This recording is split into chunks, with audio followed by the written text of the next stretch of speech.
베트남에서 선교하시는 지인이 저에게 카톡을 보내주셨는데, 그 뭐냐, 하늘나라는 찬란할까요, 명랑할까요? 저한테 질문을 이렇게 했습니다. 하늘나라, 천국은 찬란할까, 명랑할까? 여러분은 천국이 찬란할 것 같습니까, 명랑할 것 같습니까? 네. 이게 도대체 무슨 말인가? 뜬금없이 1년 만에 저한테 연락을 해주고 갑자기 저한테 질문을 했어요. 하늘나라는 찬란할까요? 명랑할까요? 이게 무슨 말인가 생각해 봤더니 이게 이제 찬송가에 있는 가사였습니다. 찬송가 445장에 있는 가사였어요. 집사님 반주 한번 해주시겠어요? 찬송가 445장 우리 1절과 3절만 한번 불러보도록 하겠습니다.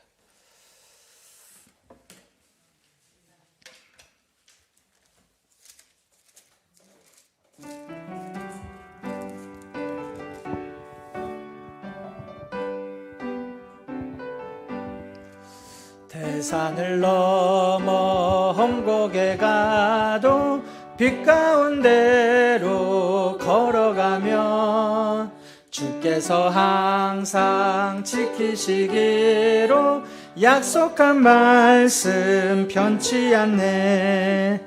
하늘의 영광 나의 맘속에 차고도 넘쳐 할렐루야를 힘차게 불러 영원히 주를 찬양하리. 3절 광명한 그 빛 마음의 바다 찬란한 천국 바라보고 할렐루야를 힘차게 불러 날마다 빛에 걸어가리. 아멘. 하늘의 영광 나의 맘속에 차고도 넘쳐 할렐루야를 힘차게 불러 영원히 주를 찬양하리. 아멘. 이분이 3절을 이렇게 부르면서 가사를 보면은 3절에 광명한 그 빛 마음의 바다 찬란한 천국 바라보고 찬란한 천국. 이분이 이제 생각이 드는 거죠. 찬란한 천국이다. 그래서 하늘나라 천국은 찬란할까 명랑할까? 왜 그런 질문이냐면 이게 사실 찬란한 천국이요. 이게 새로 이제 개정된 이 가사입니다. 그러니까 원래는 이 찬송가가 바뀌기 전에는 명랑한 천국이었어요. 명랑한 천국. 그러니까 제가 생각해 보니까 베트남에서 아마 이제 한국인 분들이 찬송을 하는데 어떤 분은 명랑한 천국을 부른 것 같고 어떤 분은 이제 찬란한 천국을 부른 것 같아요. 그러니까 도대체 명랑한 천국과 찬란한 천국 어느 게 맞느냐 이렇게 아마 궁금했던 것 같아요. 그래서 저에게 이제 명랑한 천국이 맞냐, 천국은 찬란한 천국이 맞냐 이렇게 카톡이 왔어요. 한번 생각을 해봤어요. 왜 명랑한 천국이었는데 찬란한 천국으로 가사가 바뀌었을까? 그러니까 한참 이 찬송가하고 이 성경이 개정될 때 천국의 어떠한 전원도 110에서 220으로 바뀌었나? 그래서 바뀌었을까? 이런 생각도 해보고 아니면 이제 한참 막 LED 등이 막 나왔잖아요. 천국의 불빛이 LED로 바뀌어서 전원 체계가 바뀌어서 명랑한 천국에서 찬란한 천국으로 바뀌었을까? 뭐 이런 생각을 좀 해보다가 국어사전을 한번 찾아봤습니다. 국어사전을 찾아봤더니 찬란하다는 것은 훌륭하고 화려하다는 뜻이에요. 그리고 명랑하다는 것은 유쾌하고 활발하다는 뜻입니다. 그러니까 찬송가를 개정하면서 제가 생각하기에는 명랑하다고 천국을 명랑하다 생각을 하면 약간 좀 이렇게 가볍고 좀 경박하게 생각을 해서 찬란하다로 바꾸지 않았을까. 그러니까 찬란하다는 건 훌륭하다, 좀 화려하다 그런 것 아닙니까? 그러니까 아마 천국은 아주 훌륭하고 화려한 곳이다. 이거를 좀 강조하기 위해서 그렇게 해서 좀 바꾸지 않았을까. 영어 성경을 한번 찾아와 봤어요. 그랬더니 영어 성경의 그 가사, 그 원어로 된 영어 찬송에도 bright sunlight, 그래서 밝은 햇빛 이렇게 되어 있고, 명랑하다는 것은 heavenly light, 그래서 하늘의 빛 이렇게 얘기한다. 그러니까 아무리 봐도 좀 더 거룩하고 뭐 이런 거는 찬란하다, 밝은 햇빛. 그렇게 해서 아마 천국은 명랑하다라고 하기보다는 찬란한 곳이라고 생각하지 않았을까. 근데 저는 이걸 보면서 찬란한 것보다는 저는 명랑하다. 사실 우리가 이제 발인 예배 할 때, 천국에 대한 발인 예배 할 때 우리는 발인 예배다 이렇게 말하지만 사실 교회에서는 이제 환송식이라고 부릅니다. 천국 환송식. 그러니까 기쁨과 감사함으로. 그래서 제가 혹시라도 세상을 떠날 때는 기쁘고 밝은 찬송으로 저를 떠나 보냈으면 좋겠다라는 생각이 드는 게, 천국은 아주 활발하고 명랑하고 기쁘고, 그것이 바로 천국이 아닐까.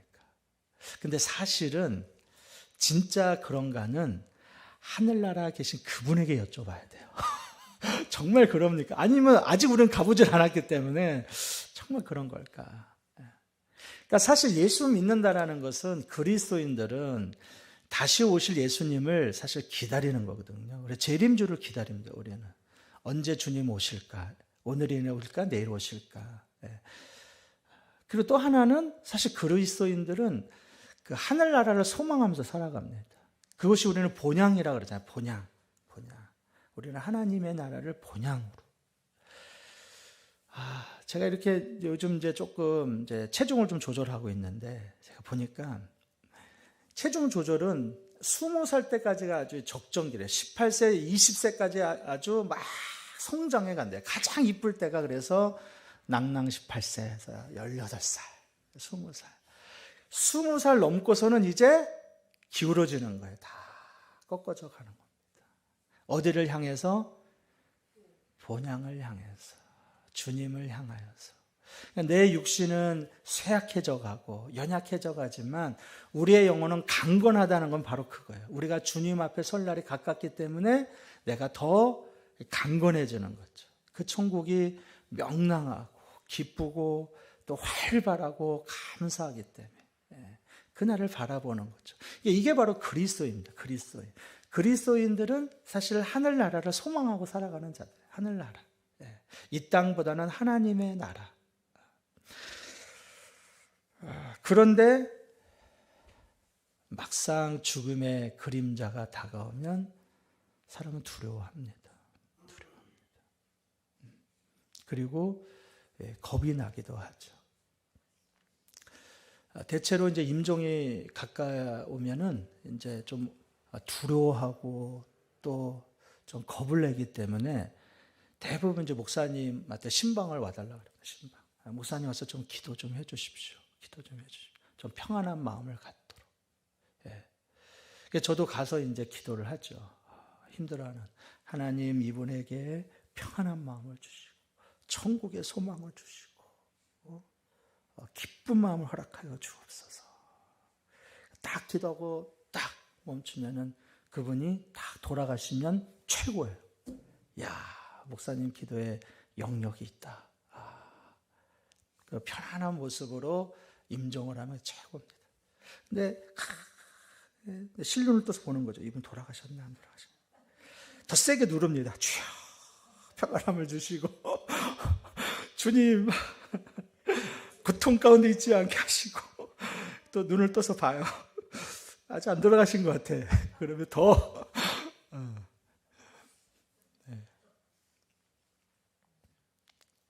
제가 한번 간증했던 것 같은데요. 부천에 계시는 분이었는데 이제 나이가 지극히 드신 분이었어요. 이제 자녀분들이 이제 그 권사님이고 집사님, 어머니가 이제 병원에 입원했었는데 이게 좀 길어지는 거예요, 사실. 근데 벌써 이제 90 넘고 하셨으니까 뭐 임종을 빨리 했으면 좋겠는데 벌써 병원에 들어간 지가 뭐 2, 3주 지나가는 거죠. 계속. 그래서 목사님 와서 저한테 기도해 달라는 거예요. 그래서 제가 기억하기로는 오후 5시였어요. 그래서 이제 제가 화곡동에서 이제 부목사로 있을 때였는데 가서 이제 부천에 가서 이제 병원에 그래서 아직 안 돌아가셨어요. 주여. 근데 이제 표정은 이제 밝더라고. 그래서 저는 이제 그만 가겠습니다. 혹시 또 일 있으면 연락 주십시오. 그리고 갔어요. 그리고 한 6시쯤 됐는데 문자가 왔어요. 목사님, 어머니가 임종하셨습니다. 이야. 근데 그때 이명박 대통령이 있을 때였는데 그때 그 저기 한번 정전이 일어난 적이 있어요. 인천에. 부천 그쪽에. 여러분 기억할지 모르겠어요. 모든 게 다 셧다운 됐어요. 전기가 다 나갔어요. 근데 그분이 원래 인공호흡기 끼고 있었는데 전기가 나가면서 돌아가신 거죠. 네. 이야, 주님 응답해 주셨구나. 그러니까 하나님의 나라를 다 소망하고 살아가는데 사실 막상 죽음이 다가오면 두려운 것이 사실입니다. 그 목사님들이 가서 찬송 부르고 성경하고 십자가를 꼭 붙드십시오. 하나님이 함께 하십니다.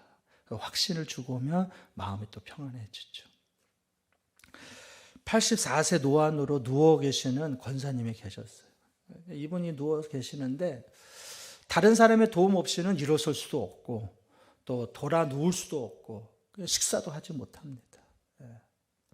이분이 그 눕기 전에는요 주일 성수도 하고 수요 예배도 드리고 새벽 기도도 드리고 그렇게 열심히 교회에서 봉사하고 섬겼던 분이에요. 근데 눕기 시작을 하자 그 모든 일을 할 수가 없는 처지가 된 거죠.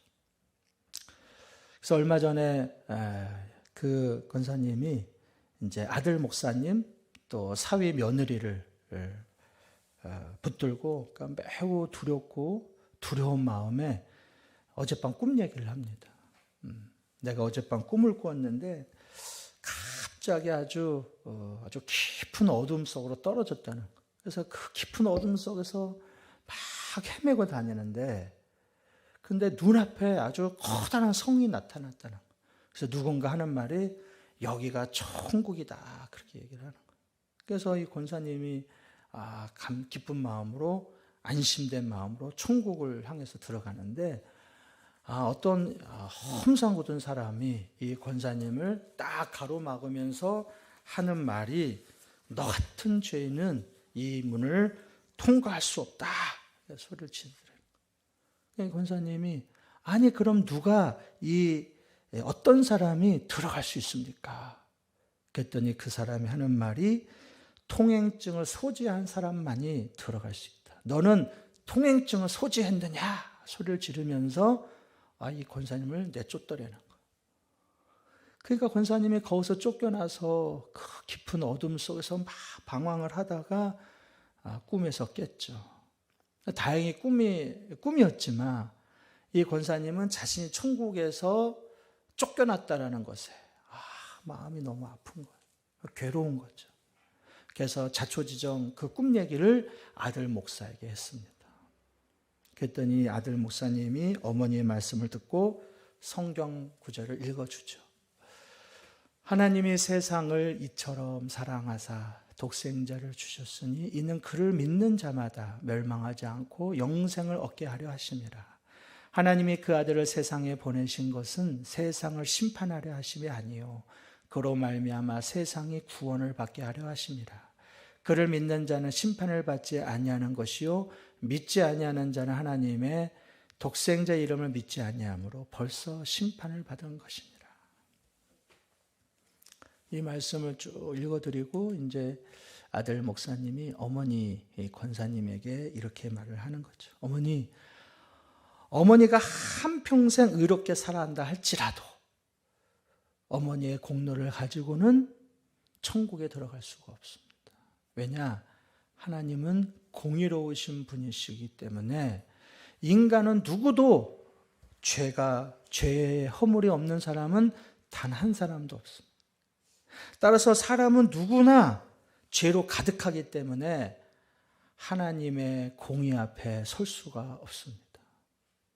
그래서 하나님은 이 땅에 자신의 아들 예수님을 이 땅에 보내주셨습니다. 예수님이 인간의 모든 죄를 위해서 십자가에서 죽으심으로 그 죄의 용서함을 받고 누구라도 그 예수님을 자신의 구원자로 믿는 사람은 하나님의 자녀로 그리고 천국 백성으로 삼아 주셨습니다. 예수님이 바로 통행증입니다. 통행증입니다. 어머니는 어릴 적부터 지금까지 예수님을 믿었습니다. 어머니는 이미 예수님의 통행증을 가지고 있습니다. 따라서 이 다음에 세상을 떠날 때 누구도 어머니께 천국 통행증을 보여달라 말하지 않습니다. 왜냐? 어머니는 이미 천국 통행증을 가지고 있고 예수님을 지금까지 믿어 섬겼기 때문에 예수님이 함께 하시고 예수님이 천국에 이르기까지 동행하시기 때문에 두려워하지 말고 그 예수님을 꼭 붙드십시오. 근데 그제서야 어머니의 표정이 밝아지더래요. 그러면서 그 어머니가 하는 말이 이 얘기를 성도들에게 많이 들려주게. 틈나는 대로. 그러면서 정말 고맙다 이렇게 얘기를 하더라는 것이죠. 사람은 누구나 두려움, 죽음의 어두움이 그리워하면 다 두려워합니다. 두렵지 않은 사람은 없는 것 같아요. 그러나 그 두려움을 이기는 방법은 바로 예수 그리스도. 내가 믿는 그 예수 그리스도. 그 예수님을 의지하고 나아갈 때 그 예수님이 평안한 마음도 더하여 주시고 그 예수님이 또 함께하여 주십니다. 오늘 본문을 보면은 죽음의 그림자가 드린 그 가족 얘기가 나와요. 그 가족 얘기. 그 가족은 바로 마리아와 마르다의 가족이죠. 마리아와 마르다에게는 오라버니가 있었는데 오라버니가 바로 나사로라는 오라버니예요. 근데 오라버니가 아주 중한 병에 걸렸습니다. 중한 병이 걸려서 오늘 내일 아주 위독한 상황이었어요. 사실 14절에 보면은 이 나사로가요 사흘 만에 세상을 떠납니다. 그러니까 사흘 만에 세상을 떠났다는 얘기는 지금이 얼마나 위독하고 또 지금이 얼마나 시급하고 또 이 병이 얼마나 중한 병인지 우리는 알 수가 있어요. 지금이야 여러 가지 응급조치를 하지만 옛날에는 그런 것이 어디 있습니까? 그죠? 우리 인간의 수명이 이제 100세를 다 바라보고 있는데 예전에는 뭐 다 60만 넘어도 오래 살았다 그러지 않았습니까? 그때는 뭐 응급처치할 게 없으니까. 그 당시에 2000년 전에 나사로가 아플 때는 바로 그런 거였어요. 응급처치가 어디 있어요? 근데 지금 나사로가 시름시름 앓고 있고 지금 죽어가고 있는 거예요. 그러니까 이것을 지켜보고 있는 이 마리아와 마르다는 애가 얼마나 타겠어요. 더군다나 고통 가운데. 특별히 이 가정은 예수님이 사랑하는 가족이라고 그랬어요. 예수님이 사랑하는 가족. 저는 여러분의 가정이 다 예수님이 사랑하는 가족일 줄로 믿습니다.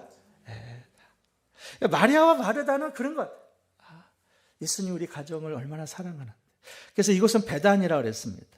우리가 지난주에도 많은 사람이 베단에서 예수를 믿었다 그랬는데 거기 베다니는 요단강 반대편이고 여기 베다니는 또 요단강 이쪽 편이에요. 그래서 예루살렘하고는 한 30km 떨어진 장소입니다. 같은 이름은 같지만 지형은 다른 곳이에요. 아무튼 이 베다니에 예수님이 올 때마다 이 나사로의 집을 들려서 묵었던 곳이 바로 이 집이에요. 그러니까 얼마나 특별합니까? 그러니까 마리아와 마르다가 사람을 통해 보냈어요. 당신이 사랑하는 이 나사로가 지금 죽어가고 있습니다. 오셔서 좀 기도해 주십시오. 좀 고쳐주십시오. 왜냐 이미 예수님이 안수로 인해서 중한 병든자를 다 고쳤다라는 것을 이 가정은 다 알고 있거든요. 얼마나 시급하면 사람을 보냈겠습니까? 그렇죠?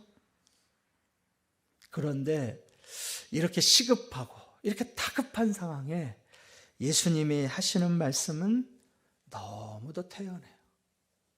너무도 느긋합니다. 자, 4절에 있는 말씀 한번 읽어볼래요? 4절.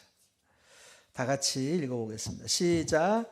예수께서 들으시고 이르시되 이 병은 죽을 병이 아니라 하나님의 영광을 위함이요 하나님의 아들이 이로 말미암아 영광을 받게 하려 함이라 하시더라. 아멘. 예수님이 뭐라고 말했느냐? 이 병은 어떤 병이라? 죽을 병이 아니라. 근데 실제로 사흘 만에 어떻게 됐어요? 죽었어요. 그러니까 이게 얼마나 기가 막힌 이야기입니까? 아니, 사흘 만에 나사로는 죽었는데 예수님은 뭐라 그랬느냐?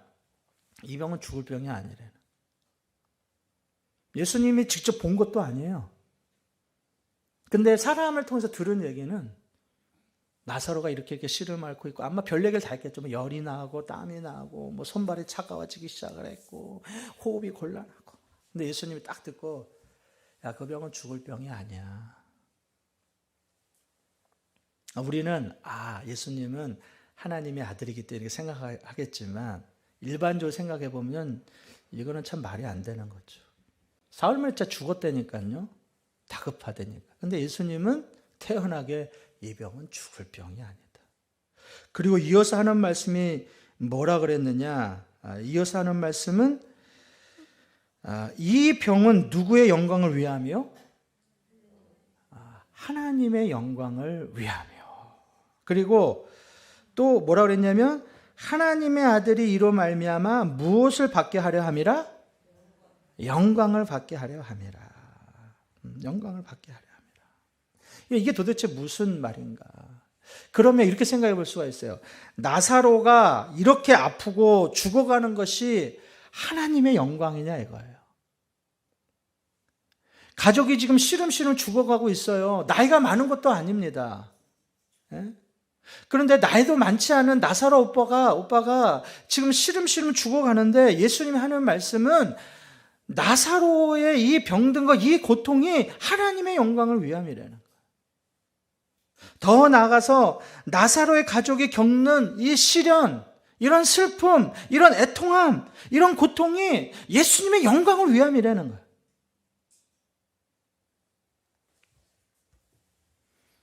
그러면 나사로의 고난이 하나님의 영광이고 나사로의 불행이 그럼 하나님의 행복입니까?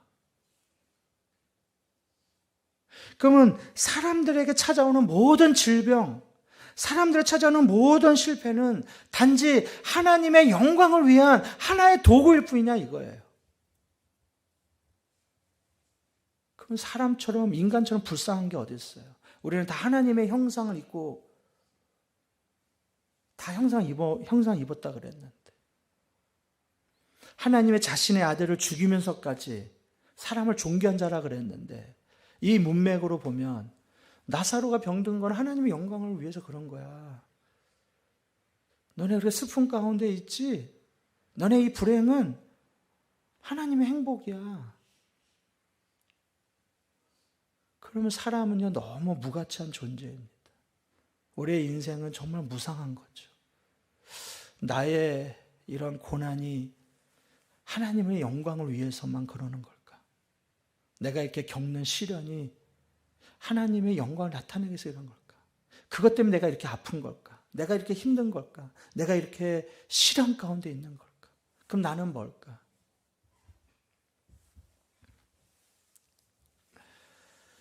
목회를 하다 보니까 참 좋은 것도 있지만 참 어려움도 있습니다. 성도들이 어렵고 힘들 때 하나님을 찾고 그 다음 목사님을 찾아요. 목사님 기도해 주세요. 그럼 감기 몸살 이런 것들은 기도 부탁을 안 하죠. 대부분 뭘 기도 부탁해요? 중한 병에 있을 때.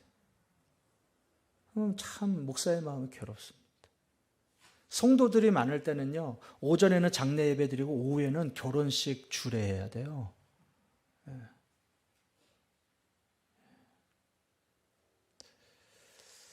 다들 좀 이렇게 건강했으면 좋겠다는 생각이 들죠. 특별히 우리 교회에서도 이제 연세가 들어가시니까 여기저기 아프신 분들이 계시는데 빈자리도 보이고 마음이 아픕니다. 그럼 이 본문은 뭐 화가 나요. 하나님, 그러면 저분이 그렇게 아픈 것이 하나님의 영광을 위해서 그런 겁니까? 안 아프고 하나님께 영광 돌리면 안 됩니까? 어렵지 않고 하나님께 영광 돌리면 안 됩니까? 속된 말로 당신의 불행이 나의 행복이야, 이거 아니에요? 정치하는 사람들 보면 저 사람이 실수해야 내 인기가 올라가잖아요. 그럼 이런 논리라 이겁니까? 그래서 여러 가지 막 주석을 찾아보고 책을 막 찾아봤더니 요한과 더불어라는 책에 보니까 아주 잘 표현을 해놨더라고요. 그 책에 보니까. 여기서 말한 하나님의 영광은 우리가 생각하는 그런 인간적인 그런 영광을 뜻하는 게 아니라는 거예요. 인간적으로 생각할 때 당신이 불행해야 내가 행복한 거야. 예를 들어서 월드컵 경기장에 나갈 때 주전 선수가 있고 후발 선수가 있습니다. 그렇죠? 선수로 나가는 사람은 11명이에요. 시합을 뛰는 사람은 11명인데 선수로 발탁되는 사람은 23명이에요. 그럼 나머지는 뭐냐? 주전이 뛰다가 다치거나 부상을 당해야 후발주자가 뛰는 거예요. 그럼 후발주자는 어떻게 해요? 주전 뛰는 사람 중에서 저 사람이 닥쳐야 내가 뛰는데 저 사람이 안 다치잖아요. 그럼 못 뛰는 거야. 요즘 한참 그 아시아 그 야구 하잖아요. 야구도 마찬가지예요. 주전 선수가 다쳐야 후발주자가 뛸 수가 있습니다. 다치지 않으면 뛸 수가 없어요. 그럼 어떻게 생각해요? 저 사람이 다치고 저 사람이 부상을 당해야 내가 뛸 수 있으니까 저 사람의 불행이 나의 행복이에요. 근데 성경에서 말하는 그 영광은 그런 뜻이 아니라는 거죠. 하나님의 영광은 그런 뜻이 아니라는 거예요. 인간의 불행이 하나님의 영광이 아니라는 거예요. 인간의 슬픔이 하나님의 영광이 아니라는 거죠. 그런 의미로 해서 헬라어를 보니까 그 헬라어에 이렇게 나와 있습니다. 하나님의 영광, 이럴 때 그 영광은 헬라어로 독사라는 단어인데 이 독사는 동사의 그 원형인 도케어에서 나와요. 이 도케어의 뜻은 세 가지의 의미가 있습니다. 첫 번째는 뭐냐? 생각한다는 거예요. 생각한다. 뭘 생각하느냐? 하나님은 짐승과 달리 사람에게 이성을 선물해 줬어요. 이성. 그래서 사람은 생각하면서 살아가는 거죠. 그러나 많은 사람들은 생각하지 않고 자신의 본능과 욕망대로 살아간다는 거예요. 자신의 본능과 욕망대로 살아가다가 어떠한 큰 아픔이 다가오고 실패가 다가오고 좌절이 다가올 때야 비로소 삶을 멈추고 생각한다는 거예요. 즉 자기 성찰을 한다는 거예요. 자기 성찰. 그리고 자기를 되돌아본다는 거죠. 그런 의미에서 생각한다는 의미가 있습니다. 두 번째는 뭐냐? 옳고 바르게 생각한다는 의미예요. 옳고 바르게 생각한다. 옳고 바르게 생각한다는 건 뭐냐? 개중의 사람들은 많은 생각을 하고 살아갑니다. 그죠? 아침이나 저녁이나 끝도 없이 생각이 납니다. 내가 생각하고 싶지 않다. 그런 사람 얼마나 많습니까? 근데 그 모든 생각은 다 어떻게 보면 부질없는 생각이죠. 왜냐? 거기는 다 자신에 대한 욕망이 담아 있기 때문에. 그래서 사람들이 어떠한 병석에 눕고 실패의 바닥으로 떨어질 때 비로소 자기 인생에 무엇이 잘못됐는지를 생각한다는 것.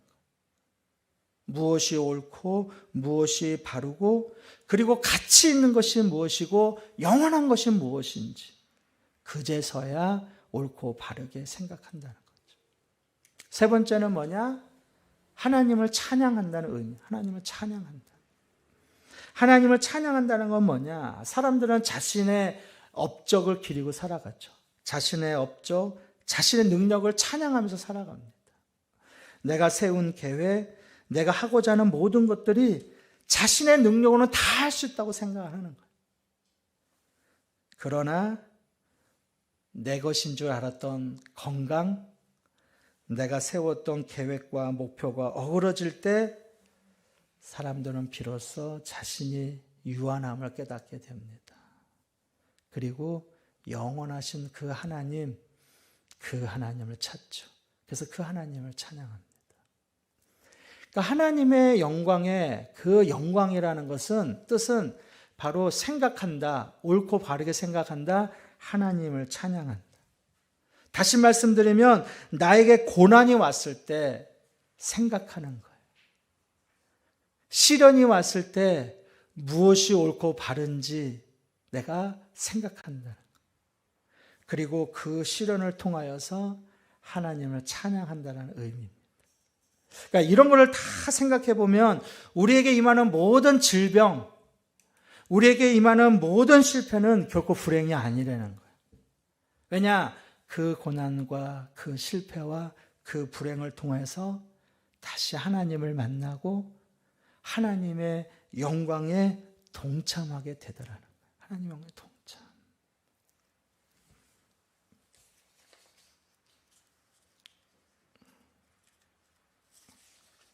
사도 바울은 고백합니다. 다 같이 한번 읽어볼까요? 사도 바울. 다 같이 시작.